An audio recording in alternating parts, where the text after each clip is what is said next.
pero algún control de las variables es el cuasi experimental. En el experimental, en el preexperimental tengo un solo grupo. En cada diseño tengo un solo grupito. En el experimental puro puedo tener 2 o más grupos.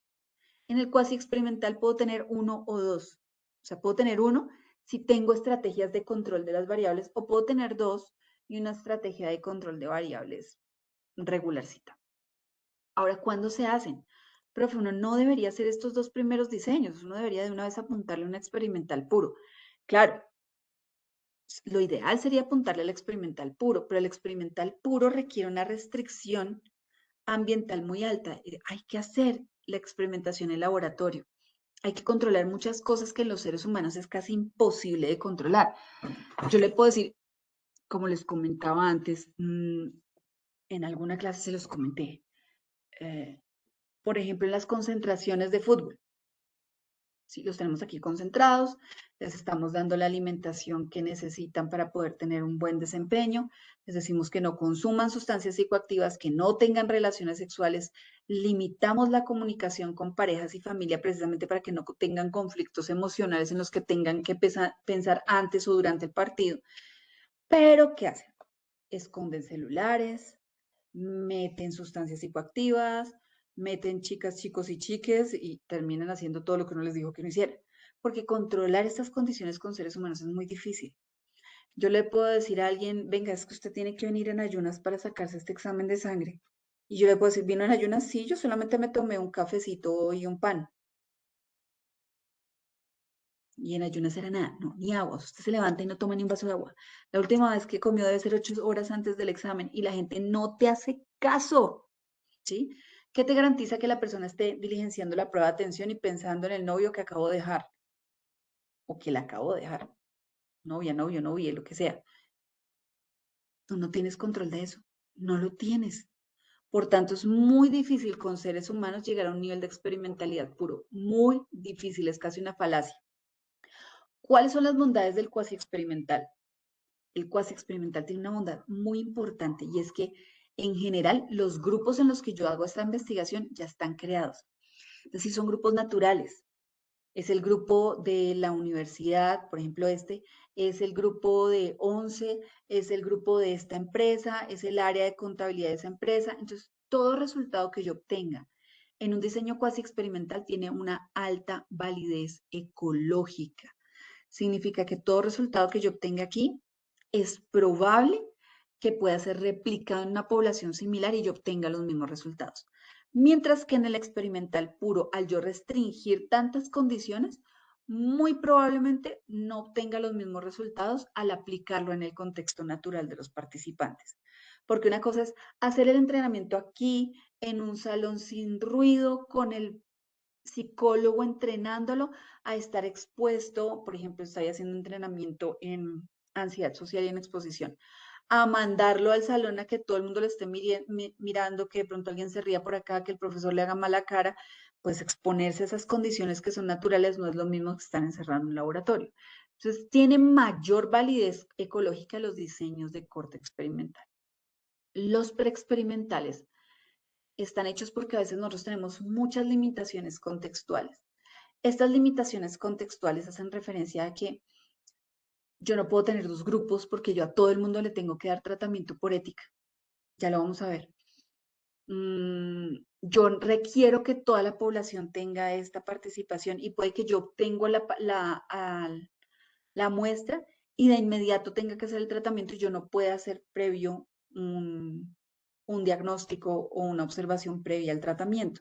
Entonces, a veces es necesario empezar con los diseños preexperimentales y eso nos van a dar luces o lineamientos para que nosotros podamos hacer los otros diseños. ¿Sí? Nos van a permitir a nosotros incursionar en si existe o no una condición de relación causal entre las variables antes de meternos en un diseño cuasi o experimental puro. ¿Preguntas hasta aquí?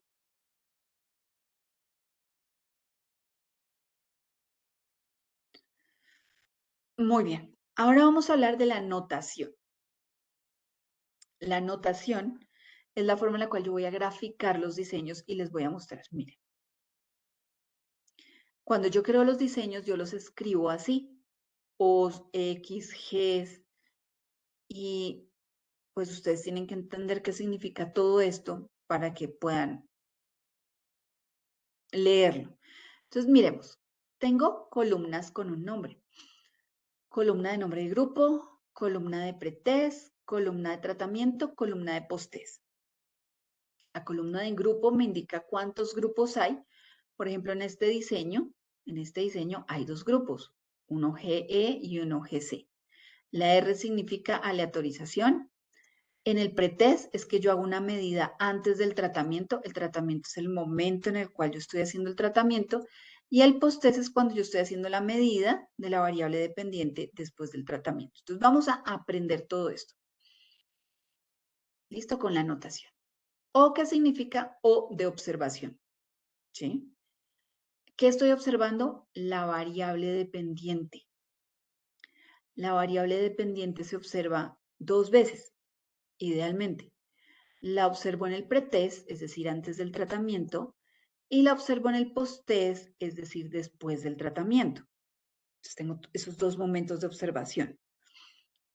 El tratamiento lo voy a denominar como X, que es mi variable independiente.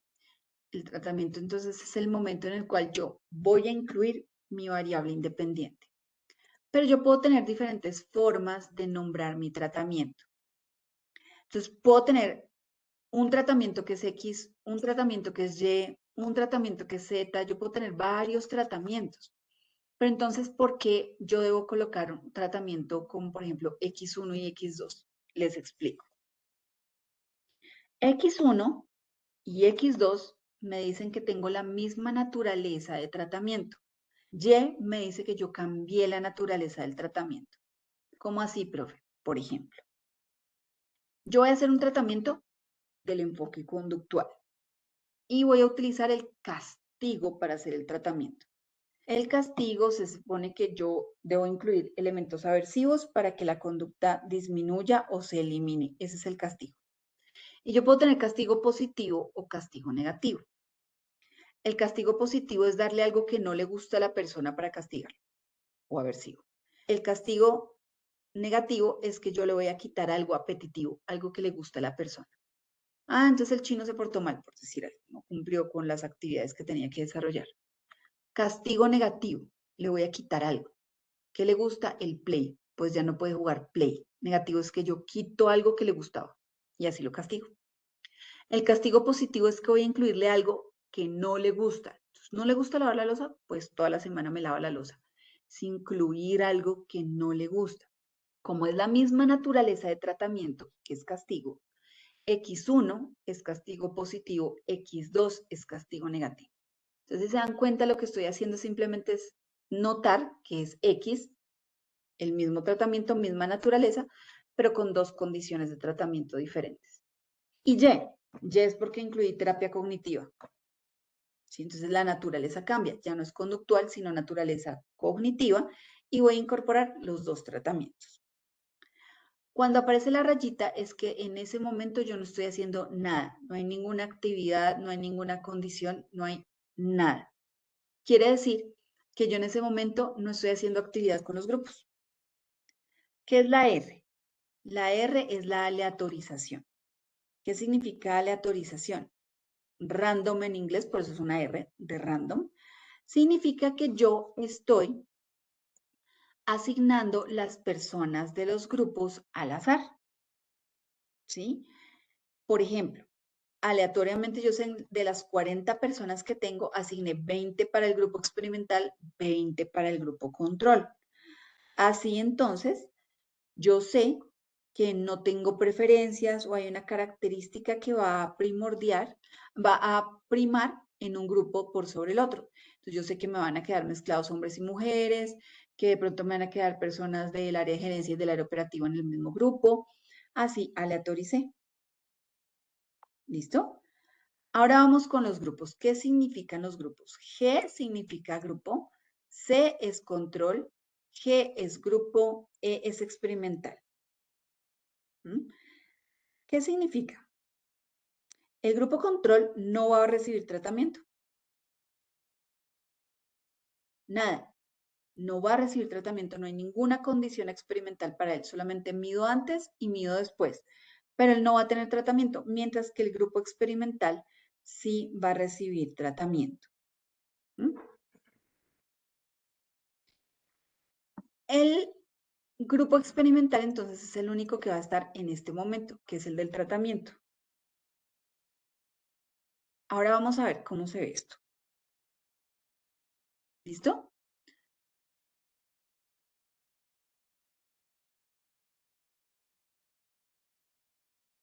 Miremos, vamos a empezar por diseños preexperimentales, diseños cuasi experimentales y diseños experimentales puros.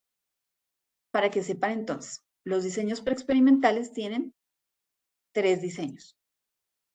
Los diseños cuasi experimentales tienen 6 diseños. Son 5 diseños de grupo y el diseño de caso único que es cuasi experimental.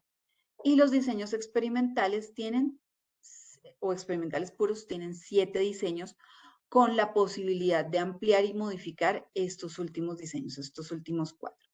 Entonces voy a empezar explicándoles los diseños experimentales para que sepan la longitud de lo que vamos a ver. Algo importante es que ustedes vean, por ejemplo, aquí en el pretest, que yo tengo rayitas, es decir, yo no hice nada. En ese momento no hice nada. ¿Es posible? Sí, es posible.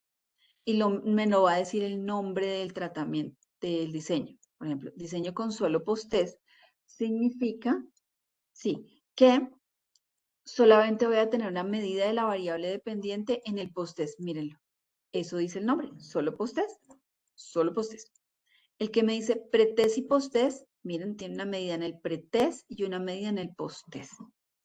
El nombre de los diseños es muy importante. El nombre de los diseños nos va a decir casi que de manera explícita qué es lo que yo estoy haciendo. O sea, retirada de tratamiento, tratamiento repetido. Bueno, Solomon es extraño, pero porque tiene el nombre del autor. Los demás nos van a decir exactamente qué es lo que estamos haciendo. Para los preexperimentales tenemos 3 diseños.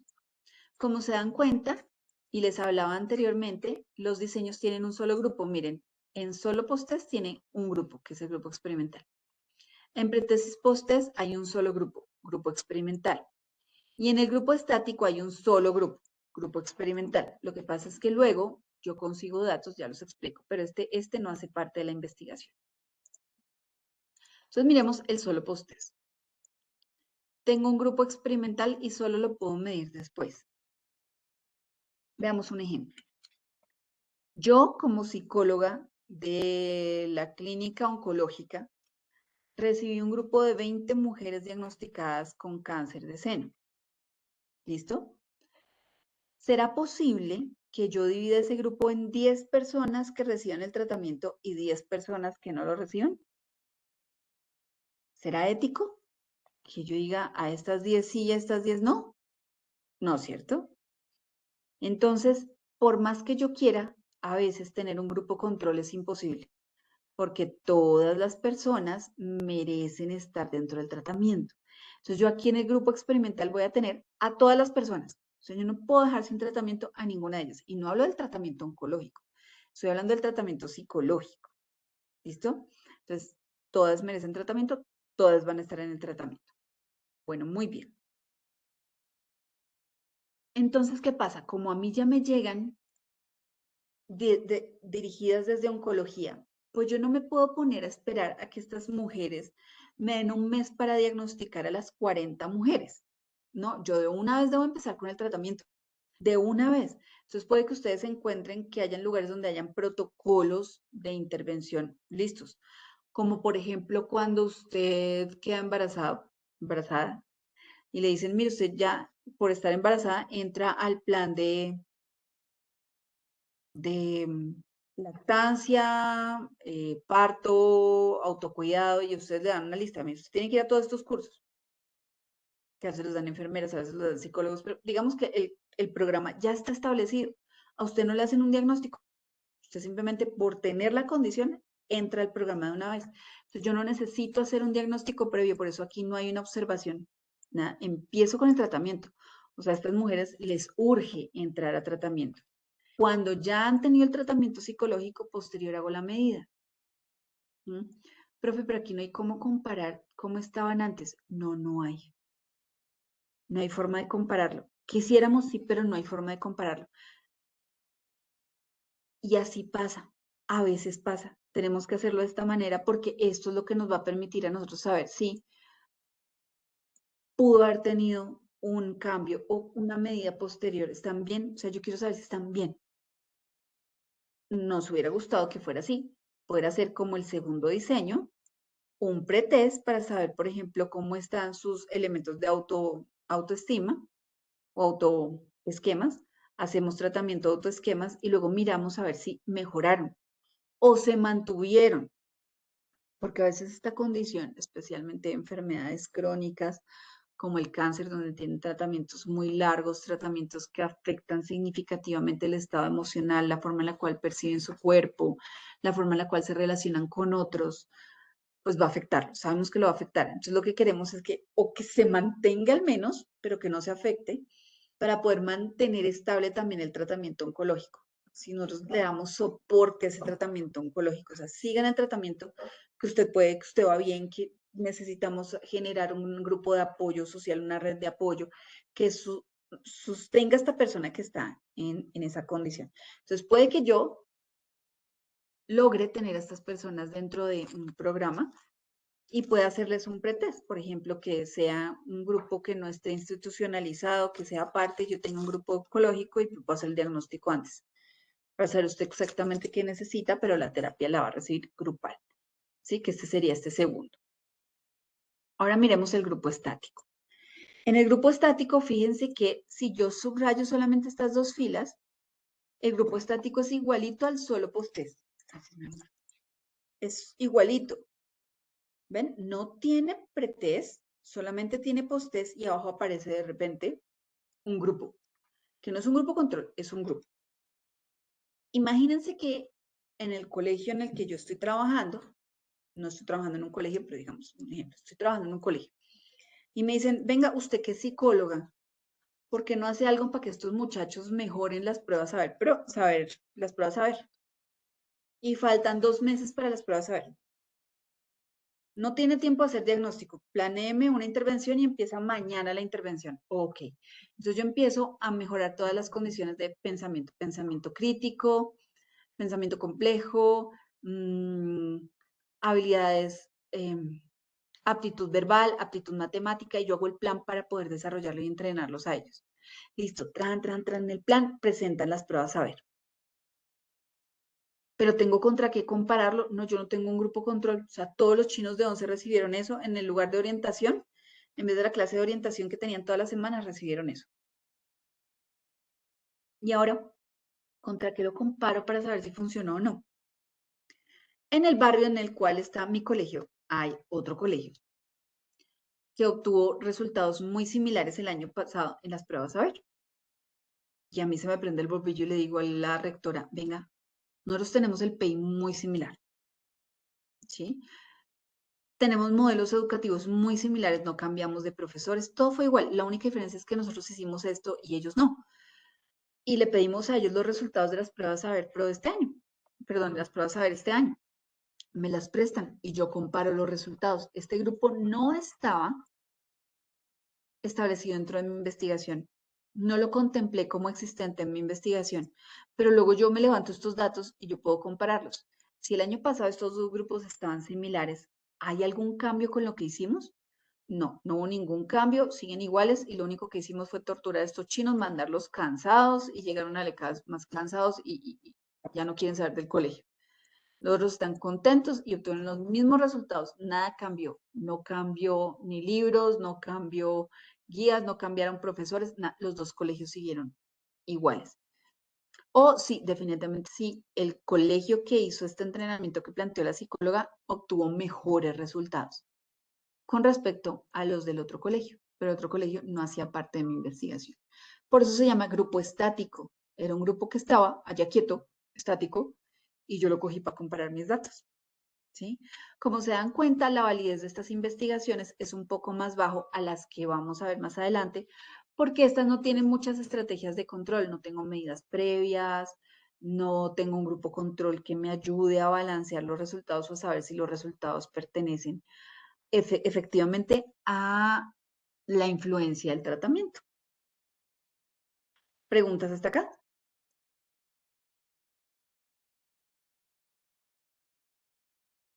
María.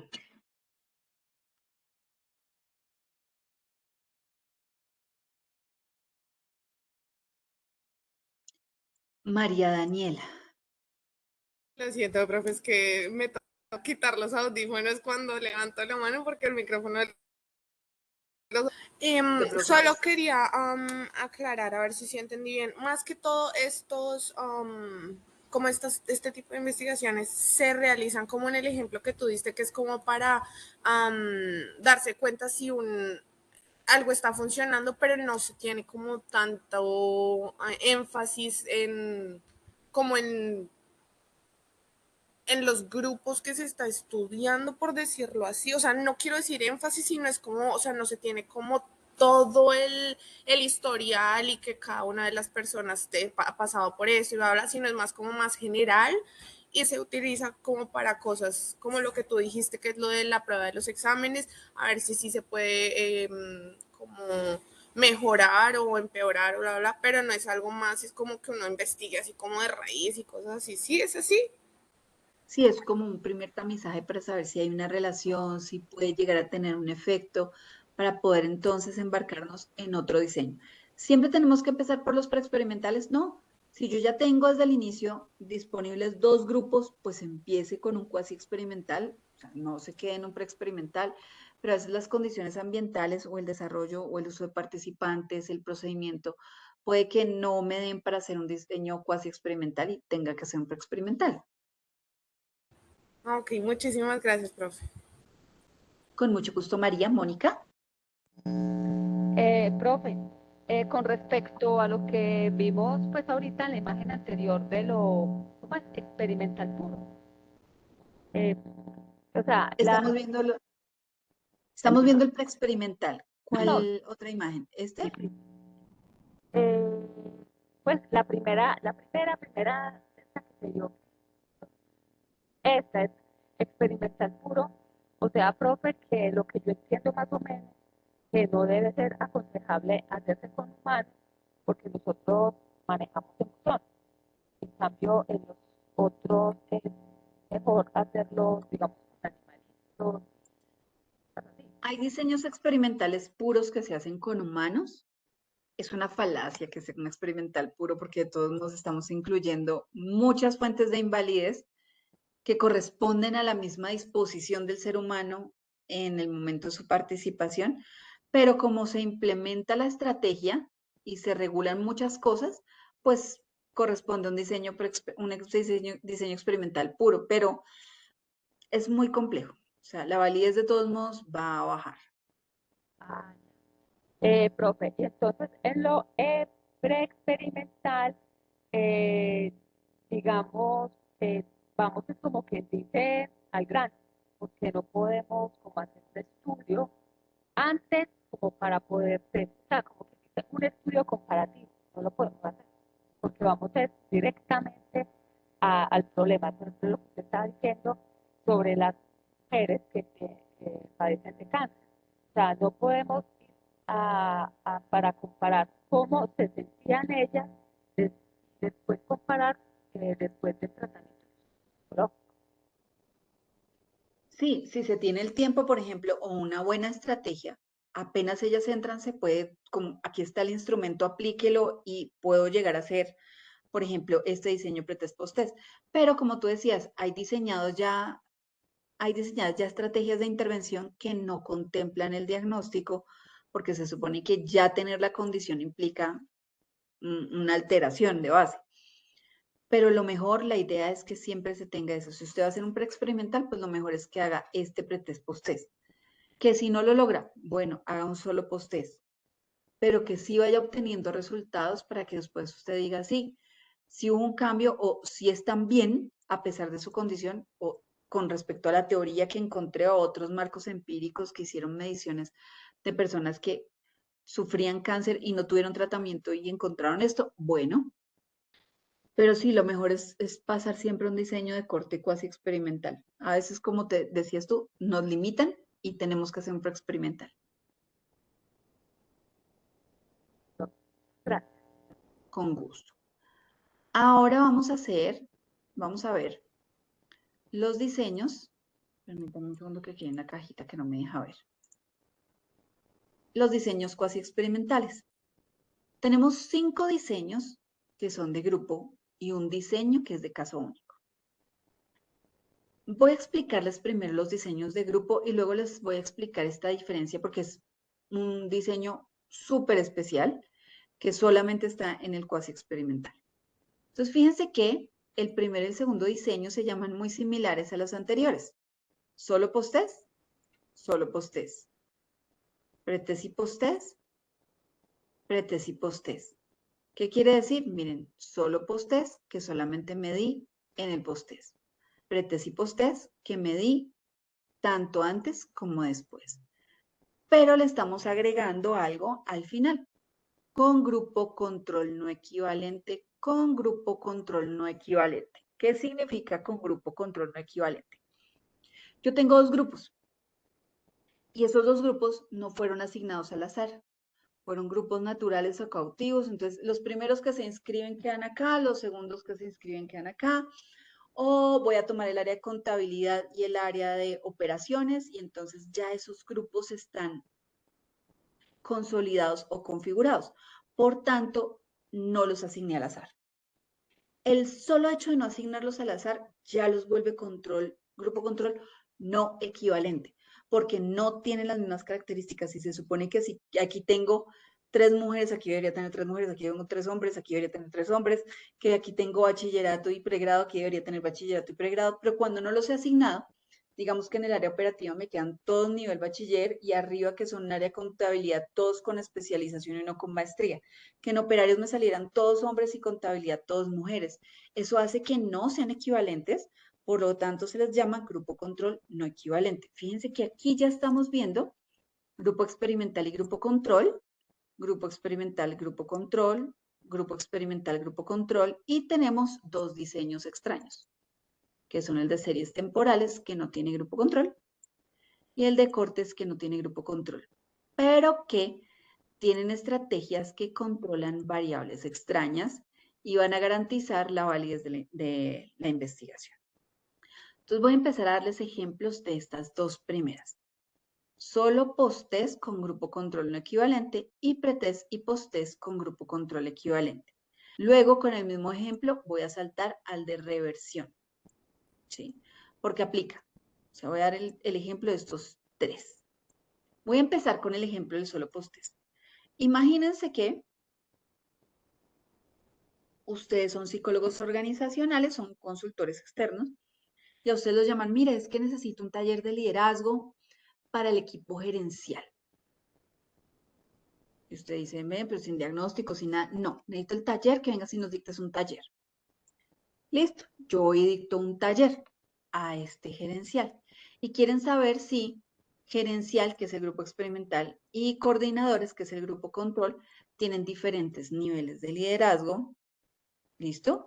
Pero no hemos hecho un diagnóstico, solamente queremos saberlo después. Entonces, y usted luego nos aplica una pruebita, pero necesitamos ya el taller.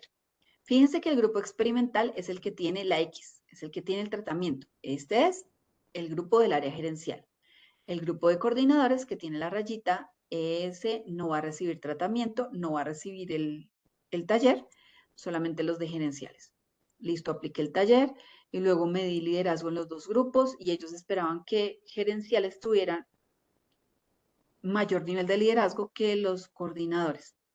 No sabemos, no tenemos ni idea. ¿Sí? Porque no podemos compararlos antes, solamente los comparamos entre los 2 y no sabemos si el incremento del nivel de liderazgo corresponda al taller o simplemente es que antes ya venían con buenos niveles de liderazgo y los coordinadores no. Ese es el problema de este diseño, pretest y posttest, con solo pretest. Ahora miremos el pretest y posttest con el mismo ejemplo. Me llaman y me dicen, queremos comparar el nivel de liderazgo del grupo gerencial y del grupo de contabilidad. Grupo experimental va a ser gerencial, contabilidad va a ser el grupo control. Listo. Entonces yo les aplico una prueba de liderazgo a ambos. Luego hago el taller solamente para el grupo experimental, que son los gerenciales, y luego vuelvo a medir liderazgo.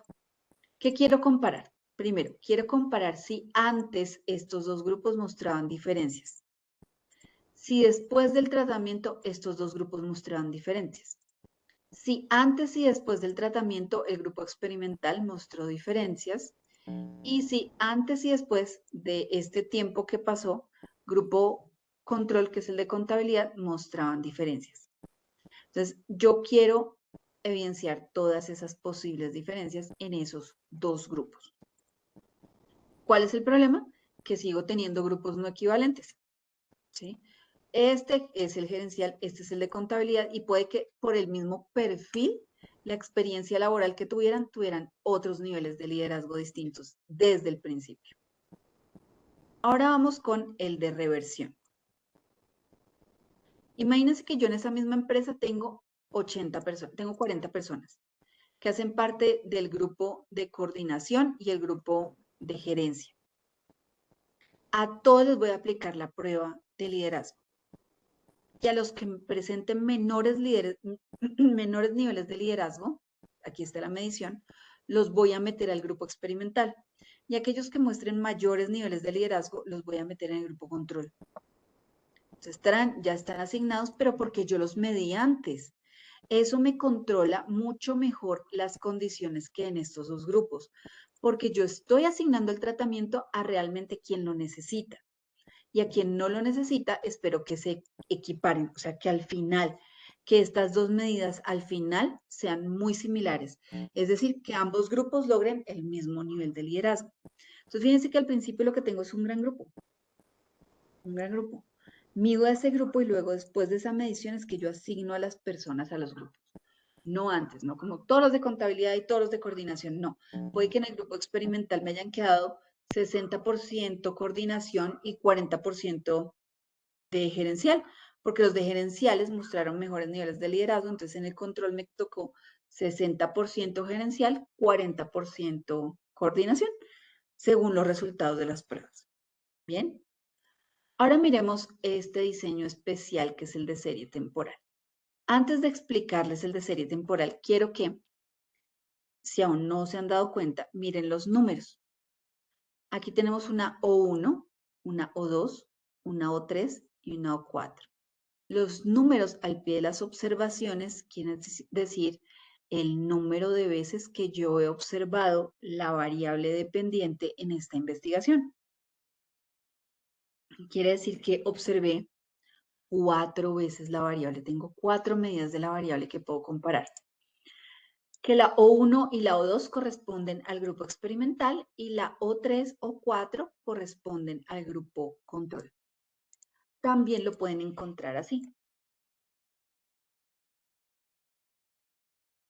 Pueden encontrar libros que les digan, mire, primera observación del grupo experimental, primera observación del grupo control, segunda observación del grupo experimental, segunda observación del grupo control. Si las cuento, siguen siendo 4. Pero miren, el grupo experimental tuvo primera observación y segunda observación, y el grupo control tuvo primera observación y segunda observación. Lo más común es que en los libros aparezca como la tenía antes, o 2, o 3, o 4. ¿Listo? Ahora miremos el de serie temporales. Profe, tiene un solo grupo y usted dijo que 2. Sí, pero fíjense que en la medida pretest tengo 3 mediciones y en la medida posttest tengo 3 mediciones. ¿Por qué, profe? Mire, porque cuando yo tengo una conducta que estoy evaluando, esa conducta puede tener ciclos. Los ciclos de la conducta pueden darse por muchas condiciones. Por ejemplo, el consumo de cigarrillo, el consumo de alcohol o el consumo de alimentos tienen ciclos. No es lo mismo el número de cigarrillos que te fumas un lunes al que te fumas un viernes, un sábado o un domingo. Son diferentes. No es lo mismo la cantidad de alcohol que puedes consumir un lunes, un martes, un miércoles, un jueves, un viernes, un sábado y domingo. Entonces la conducta puede tener ciclos. Por ejemplo, las pataletas de los niños. pueden tener ciclos. Pueden hacer más pataleta a la hora de levantarse que a la hora de estar en el colegio y a la hora de acostarse. No, hay niños que tienen pataletas solamente a la hora de comer. Entonces, esos ciclos son los que yo tengo que identificar y esas son las medidas previas que yo voy a tomar. Entonces, revisemos la de el consumo de alcohol. ¿Sí? Si yo veo que el consumo de alcohol tiene un ciclo que está asociado a un mes, pues yo debo tener 30 medidas, idealmente, ¿no? Y si tengo aquí 30 medidas, tengo 30 medidas en el post-test, porque no es lo mismo tomar o 15 días. Por ejemplo, si las personas pagan quincenal, no es lo mismo tomar apenas te paguen la quincena a cuando estás llegando al final de la quincena. Sí, es diferente. Entonces depende de ese ciclo. Lo mismo el cigarrillo. No es lo mismo fumar un lunes en la mañana, un lunes en la tarde, a un martes en la mañana, un martes en la tarde, a un viernes en la mañana, un viernes en la noche, a un sábado en la mañana, a un sábado en la noche, un domingo en la mañana, a un domingo en la tarde. Entonces, si yo alcanzo a medir toda la conducta, por ejemplo, 7 observaciones, es mucho mejor a que yo le pregunte a la persona cuántos cigarrillos se fumó esta semana. Si yo me quedo con solo la medida, una o uno, de cuántos cigarrillos se fumó en esta semana, yo no estoy entendiendo toda la naturaleza de la variable. Si me dicen, no, yo los lunes casi no fumo, pues porque llego, me concentro en el trabajo, entonces no lo necesito, pero yo cuando salgo con mis amigos fumo más y salgo con ellos el sábado, salgo con ellos el viernes y el domingo después del partido de fútbol es que me da mucha ansiedad porque empiezo a trabajar el lunes, fumo más. Eso quiere decir que yo entendiendo esos picos, esos momentos son los que debo intervenir o debo describir con mayor detención, como con más detalle. Entonces, de eso se trata las series temporales, poder describir mucho mejor la conducta con varias medidas previas y varias medidas posteriores. Ahora, el diseño de cohortes. El diseño de cohortes es un diseño bien extraño, porque es un diseño en el que, como ustedes se pueden dar cuenta, hay solo un grupo también. Y uno dice, bueno, tengo un grupo, pero ¿qué es lo que me controla? No hay nada más, no hay una O por ahí, no hay nada más que me controle. Fíjense, tengo un solo grupo, pero hay 3 momentos en los cuales yo no tengo nada con ese grupo. Es como si lo observara y después dejara pasar mucho tiempo antes de aplicar el tratamiento. Entonces les doy un ejemplo. Tengo un grupo de mujeres, las cuales fueron diagnosticadas con embarazo. Se les hicieron prueba diagnóstica de embarazo y salieron embarazadas. Están entre las primeras 3 semanas a 8 semanas. Es decir, no han tenido cambios radicales en su imagen corporal. A menos que se haya puesto a comer mucho o se haya hinchado, pero el resto, pues, mínimo 2 kilos, póngale. ¿Listo? ¿Qué quiero hacer? Quiero medir autoimagen, cómo perciben su cuerpo.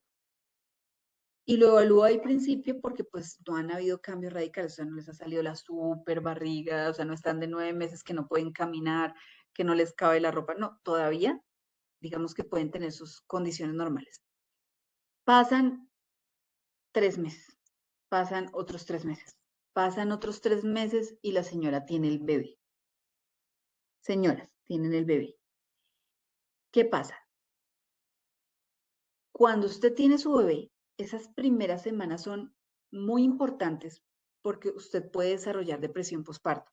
Así que en esas semanas es muy importante acoger a la madre para que eso no suceda. ¿Y cómo la acogemos nosotros? Con la intervención en autoimagen. O sea, nadie te prepara para cómo vas a quedar. Si uno ve que las modelos y todas salen maravillosas y eso fue como si no hubiera pasado y hay mujeres bendecidas, queridas por Dios, que salen igualitas como si no hubieran tenido un bebé, maravilloso. Pero la mayor parte, el grueso de la población no les pasa y puede que esa autoimagen, como se perciban y la dificultad que ellas pueden percibir en volver a estar como estaban antes, afecte y pueda ser un precipitante para la depresión postparto. Entonces, si nosotros manejamos ese tema, recién nace el bebé, podemos proteger a estas mujeres de depresión postparto. Entonces, vamos a ver cómo está antes y después, pero el tratamiento no lo podemos hacer antes, ¿no? Como, vas a estar gorda, ay, sí, pero estoy tan feliz, estoy comiendo todo lo que se me ocurre y tengo el pelo bonito y nada, maravilloso. Entonces, cuando está en esa emoción del embarazo, pues no vale la pena hacer la intervención. Vale la pena hacer la intervención cuando la persona la necesita y es posterior, inmediatamente posterior al parto. Entonces, por eso es que se llama diseño de cortes, porque hay varios momentos o cohortes que tenemos que esperar antes de empezar el tratamiento. Entonces, hacemos la primera observación, damos el tratamiento e inmediatamente al tratamiento hacemos una segunda observación. Pero entre la primera observación y el tratamiento pasa mucho tiempo. ¿Preguntas de estos diseños de grupos? Yo, profe, en esa parte de cortes, digamos que se define como que pase mucho tiempo. En este caso, el embarazo, pues es evidente, pero o sea, porque tú mencionabas, por ejemplo, ¿Ni no idea? sé, que pasan 3 semanas, luego 3 semanas, luego 3 semanas, y ahí sí se hace el tratamiento, que fue cuando nació el bebé. ¿Hay como un periodo de tiempo que se defina como que pasa mucho tiempo después No, de la primera observación? no. Tienes que entender el ciclo del proceso que estás evaluando y planear tu evaluación según ese ciclo del proceso, que puede ser un proceso conductual, cognitivo, emocional, pero lo planea el investigador. El investigador dice, voy a hacer un corte de 1 año, voy a hacer Ah, un corte de 2 meses, voy a hacer un corte de, y no es inmediato como diagnóstico, tratamiento y revisión. No, tiene que ser bastante tiempo. ¿Qué tiempo? Depende del ciclo de la conducta. listo, profe, gracias. Con gusto. Muy bien. Ahora vamos a ver los diseños de caso único. Mónica. Profe, entonces, o sea que los estudios con los grupos no equivalentes es porque son escogidos pues eso, al azar. Entonces, estos, No, los no equivalentes no son escogidos al azar. Esos grupos ya están constituidos, ya existen conformados antes de que yo los tome. Yo digo, el grupo 11A, ese ya está hecho. Yo no tuve que crearlo. Yo no dije 20 personas para acá. No, eso ya está. El área de contabilidad. Las niñas de San Cristóbal Sur, niñas, estoy hablando niñas adolescentes de San Cristóbal Sur embarazadas. Ellas ya están ahí. Yo no dije al azar 10 para acá y 10 para allá. No, ya está constituido el grupo. ya, pero entonces no se, ana- no se ha analizado si de pronto estos grupos requieren, digamos, dicho estudio, por texto de estos de reversión, que les hacen a ellos un estudio y entonces allí ya identifican qué es lo que ellos necesitan.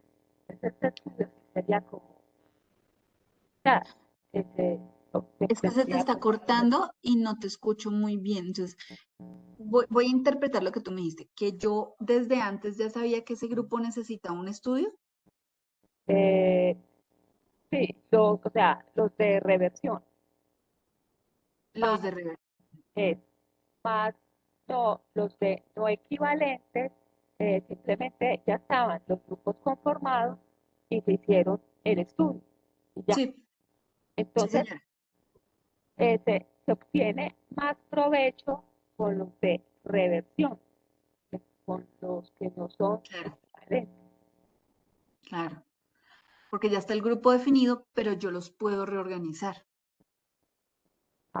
Sí, Aún o así, sea, no son asignados al azar, son asignados por el resultado del pretest.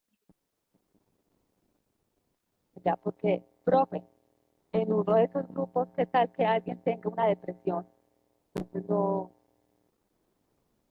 Pues si el tamizaje, por ejemplo, el anterior, el pretest, es medir depresión, y los que tienen mayores indicadores, por ejemplo, los que quedaron en moderado y severo, van para el grupo experimental y los que quedaron en mínimo y leve van para el grupo control, pues yo ya sé que por qué los estoy separando. Si yo no tuve en cuenta la depresión, como los tenía en el solo postés o pretest o postés, sino que simplemente al grupo A les di tratamiento y al grupo B no les di tratamiento, pues ahí sí yo estoy teniendo en cuenta, no estoy teniendo en cuenta una fuente de invalidez, que es la historia. O sea, no sabía cuáles eran las condiciones médicas o psicológicas antes de hacer el estudio, no las tuve en cuenta, pero porque solamente me permitieron hacer el estudio con ese grupo y el otro no. A veces, como te digo, también pasa. O sea, no es porque uno sea perezoso y diga, yo no voy a hacer este estudio porque me da pereza, sino que son las condiciones ambientales, pero tengo la opción de hacer un estudio y voy a tomar ese estudio. Siempre es que nosotros quisiéramos hacer el mejor estudio. Siempre. O sea, como investigadores decimos cuál es el que me va a dar mayor validez, pero dependemos del acceso a la población, dependemos de las posibilidades o alcance de nuestra investigación y a veces no nos lo permiten. Entonces llegamos hasta ahí. Incluso la mayor parte de investigaciones que se desarrollan en el mundo son descriptivas, precisamente porque no llegamos a ese alcance de poder tener la población o tener acceso a la población para hacer intervención. Pueden ser costosos, son estudios costosos. ¿Bien? Muchas gracias. Con gusto. María Daniela. Profe, una pregunta. Si, por ejemplo, lo que he entendido es que cuando uno hace una investigación, obviamente uno se centra más que todo en ciertos aspectos de lo que uno está viendo con respecto a la población que está estudiando o, o pues sí, o sea, uno mira ciertos aspectos. Pero entonces, si en medio de una investigación uno ve, por ejemplo, el ejemplo que dijo ella, si una persona tiene depresión, uno empieza como a irse hacia ese lado. ¿Cómo uno hace para integrar ese como ese extra, como esa cosita extra que uno encontró con respecto a eso? Porque uno se da cuenta que más de una persona, o sea, la mayoría está pasando por eso y de pronto eso es lo que realmente está afectando y no lo que uno estaba investigando al principio. Pero entonces si uno ya tiene una base completa de todo lo que uno estaba investigando, pero eso aparece al final, ¿uno cómo puede incluir eso sin tener que cambiar todo, sino cómo hacerlo? ¿Se podría o realmente se tendría que cambiar todo? A veces cuando encontramos población que tiene esa dificultad y nos está dando datos diferentes al resto del grupo, podemos omitir ese dato. Teníamos una muestra de 20 personas, pero excluimos una, quedando un grupo de 19, porque tenía esta condición. Y nos dimos cuenta al final. Entonces nos quedamos con 19. Y no pasó nada. ¿Se pueden excluir personas? Sí. Como también las personas se pueden excluir, como a mí no me gustó el tratamiento, me voy. Y yo tenía 20 personas y me quedé con 15. Se llama mortalidad y es una fuente de invalidez. Pero no depende del investigador, depende de la voluntad del participante. Se puede ir en cualquier momento, y está en todo su derecho de decir, ya no, y no tiene por qué decirnos por qué. O sea, uno trata de que le digan qué pasó, que no te gustó, no viste efecto, o simplemente no, ya me voy de ciudad, no quiero. Nadie está obligado a mantenerse en un tratamiento. Ok, gracias, profe. Con gusto. Miremos el caso único. En el caso único, algo interesante es que el diseño ya no es de grupo, como su nombre lo dice, es de un solo participante, uno solo. Y así fue como se dio inicio a todo el proceso de creación de las ciencias de la salud. O sea, este fue el primer paso. Cuando usted esté haciendo consulta psicológica en clínica o en organizacional o en educativa, usted debe hacer un estudio de caso único siempre que tenga un consultante. Ay, profe, yo pensé que esto era solamente investigación. No, señora.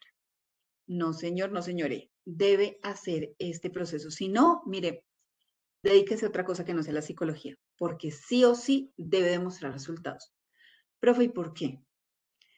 Como psicólogos, nosotros somos responsables de la salud mental de nuestros pacientes y puede que ustedes sean llamados por cualquier institución judicial, que espero que no lo hagan solamente por esto, cualquier institución judicial a decir, mire, Pepito que era su consultante se suicidó, o Pepito que era su consultante asesinó a este, o Pepito que era su consultante está en un proceso de violencia intrafamiliar porque golpeó a este, o porque ladrón, o porque puso una bomba, o porque... Y usted dice, ok, le van a pedir toda la historia clínica. Y en la historia clínica usted debe haber colocado cuál fue el proceso de de intervención, medición previa y seguimiento que se le hizo a ese caso. El diagnóstico es lo que nosotros vamos a denominar pretest. En este caso, lo vamos a denominar A. La intervención o tratamiento, que era X, en este caso lo vamos a denominar B. Y el seguimiento, es decir, después en el post-test, la medida que se le hace en el post-test se va a denominar A. Como ustedes se dan cuenta, entonces, yo necesariamente tengo que presentar mi diagnóstico, todo el proceso de intervención y el seguimiento. Me van a pedir toda la historia clínica y los registros sesión por sesión. Es más, cuando ustedes ya tengan su tarjeta profesional, van a tener que reportar esto ante la Secretaría de Salud del lugar donde se encuentren. Y deben guardar este proceso, o sea, sí o sí. Siendo así, entonces, yo debo poder demostrar que sí hubo efectividad en mi intervención, que la persona no me hizo evidente su necesidad o su interés en maltratar a personas o su falta de control de impulsos, porque parte de eso va a ser tomado dentro del juicio de este individuo. La policía o cualquier entidad del Estado me puede solicitar esta información si la persona está involucrada en algo particular. Entonces, fíjense la importancia de tener estas demostraciones. Mire, se hizo esto bajo este modelo, este protocolo, y estos son los resultados bajo la aplicación de este instrumento. Profe, y si por ejemplo a mí se me ocurre crear un protocolo nuevo y aplicarlo, ¿lo puedo hacer? No. No, a menos que usted le informe a la persona que va a pasar por una intervención creada por usted, que es un protocolo nuevo y que está probando un protocolo en él. De lo contrario, la persona puede decir, no, yo quiero la intervención. Se ha demostrado que tiene efecto, que sí, que está garantizada, y usted le dice, mire, según este autor y este autor, tienen efectividad y este es el protocolo que ha sido validado y ese es el que vamos a utilizar. No, ay, a mí se me ocurrió porque es que no planeé la sesión, hacerle un masaje a la persona. O vamos a hablar hoy de una caricatura para que esa persona me exprese sus sentimientos. Ah, no. No. O sea, al médico no se le puede ocurrir decirle que vaya y recoja semillas de pasto para que se las tome. No se le puede ocurrir porque es que voy a hacer no, tiene que probar primero que eso tiene efectos para que usted lo pueda tomar. Lo mismo pasa en su consulta, no se le puede ocurrir. Entonces, fíjense que aquí las notaciones cambian, pero las estructuras de los diseños son muy similares. Por ejemplo, el diseño ABA tiene un pretest, tratamiento, post-test. Aquí hay un pretest y un tratamiento. Aquí hay un tratamiento y un post-test. Aquí hay observación, tratamiento, observación, post-test. Perdón, observación, tratamiento. ¿Por qué este diseño? Este diseño es muy interesante porque yo con mis consultantes puedo estar desarrollando sesiones, ¿no? 5 primeras sesiones.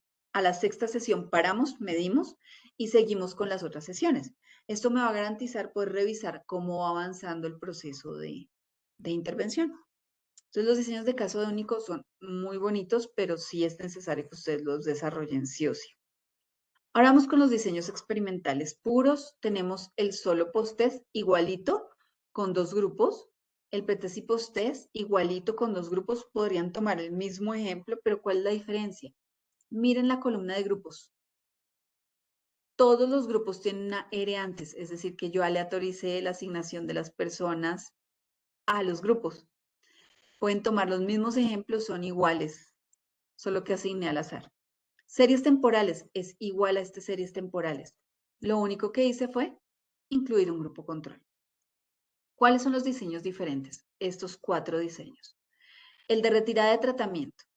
Miren que aquí tengo pretest, tratamiento, post-test, es decir, este es un diseño por sí solito. Pretest, tratamiento, post-test, es un diseño solito, pero encontramos un cuadrito en la mitad que es un diseño de retirada. ¿Qué quiere decir retirada? Que el participante o grupo de participantes no tienen ningún contacto con la situación experimental. Entonces, yo tengo un grupo de 11, todo 11, todo 11.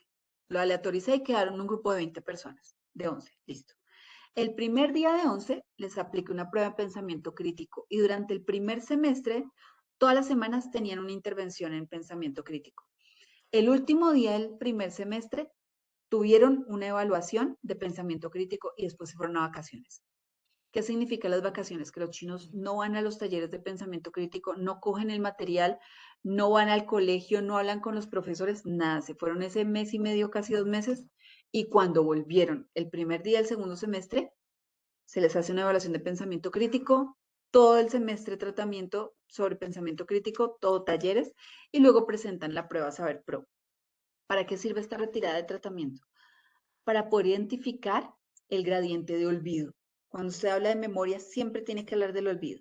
Y puede que en la primera parte, entre la O1 y la O2, esta primera parte, haya una efectividad de tratamiento muy alto. Pero cuando lo vuelvo a medir después de un tiempo en el que ellos no han ido a tratamiento, puede que haya bajado. ¿Qué bajó y por qué bajó? Es lo que yo tengo que entender para poder volver a configurar un tratamiento que haga significativo eso que ellos olvidaron y que lo fijen para poder presentar la prueba Saber Pro. ¿Listo? En tratamientos repetidos, lo que tenemos es una constante de tratamiento en la cual no voy a parar. Llegan a 11 estos chinos, primer día evaluación de pensamiento crítico, todo el primer semestre evaluación, tratamiento de pensamiento crítico, y aunque salgan a vacaciones, tienen que venir una vez por semana a tomar su taller de pensamiento crítico. Iniciando el segundo semestre se vuelve a evaluar, siguen con los talleres de continuo hasta llegar a la prueba Saber. Yo aquí no quiero contemplar ningún error, no quiero saber si hubo olvido o no, por lo tanto hago constante la intervención, pero hago una medición para saber cómo vamos y si debo modificar mi tratamiento para darle continuidad. Ahora veamos el factorial 2×2. Como su nombre lo dice, 2×2 me da 2 elementos en la ecuación. El primer 2, el segundo 2. El primer 2 me habla de una variable independiente, el segundo 2 me habla de otra variable independiente. Por ejemplo, el primer 2 es X, el segundo 2 es Y. Profe, ¿y por qué es 2? ¿Puede ser 3? Sí. El valor, el número de valores que tenga la variable independiente va a ser el número que va a corresponder aquí. Por ejemplo, X tiene un X1, X2, Y tiene un Y1, un Y2. Al tener 2 valores, esta X se convierte en un 2. Al tener 2 valores, esta Y se convierte en un 2. Profe, ¿puedo tener más variables? Por ejemplo, 2×2×3. Sí, tendríamos una tercera variable independiente con 3 valores. Voy a darles el ejemplo con 2×2. Digamos que X es el tratamiento de nutrición, Y es el tratamiento de psicología. Estamos en un programa para personas en baja de peso. X es el tratamiento de nutrición. Tenemos alimentación macrobiótica en el X1 y tenemos dieta keto en el X2. Y el psicológico, que es el Y, tenemos tratamiento conductual en el Y1 y tratamiento cognitivo en el Y2. Entonces, si ustedes se dan cuenta, tengo 4 grupos. Estos 4 grupos lo que van a tener son combinaciones de tratamiento. Por ejemplo, el grupo 1, ¿qué tiene? Tiene dieta macrobiótica con terapia conductual. O sea, tiene la combinación entre nutrición y psicología. El grupo 2, ¿qué tiene? Dieta keto con terapia conductual. El grupo 3, ¿qué tiene? Dieta macrobiótica con terapia cognitiva. Y el grupo 4, ¿qué tiene? Dieta keto con terapia cognitiva. Entonces, si se dan cuenta, lo que hicimos fue combinarlos. ¿Para qué es este tipo de diseños? Para saber cuál es el grupo que tuvo mayor efectividad y cuál es la diferencia entre ese efecto. Porque digamos que el grupo 1, con dieta macrobiótica y conductual, haya tenido efecto, pero no tan alto como lo tuvo la dieta keto con terapia cognitiva. O sea, bajó mucho más de peso bajó mucho más de peso el que tuvo dieta keto con cognitiva que el que tuvo conductual con macrobiótica. Entonces, sí, todos tuvieron efecto, todos bajaron de peso, pero ¿cuál grupo fue el que más bajó de peso? Aquí con este tipo de diseños es que nosotros sabemos cuál es el que tiene mayor efecto.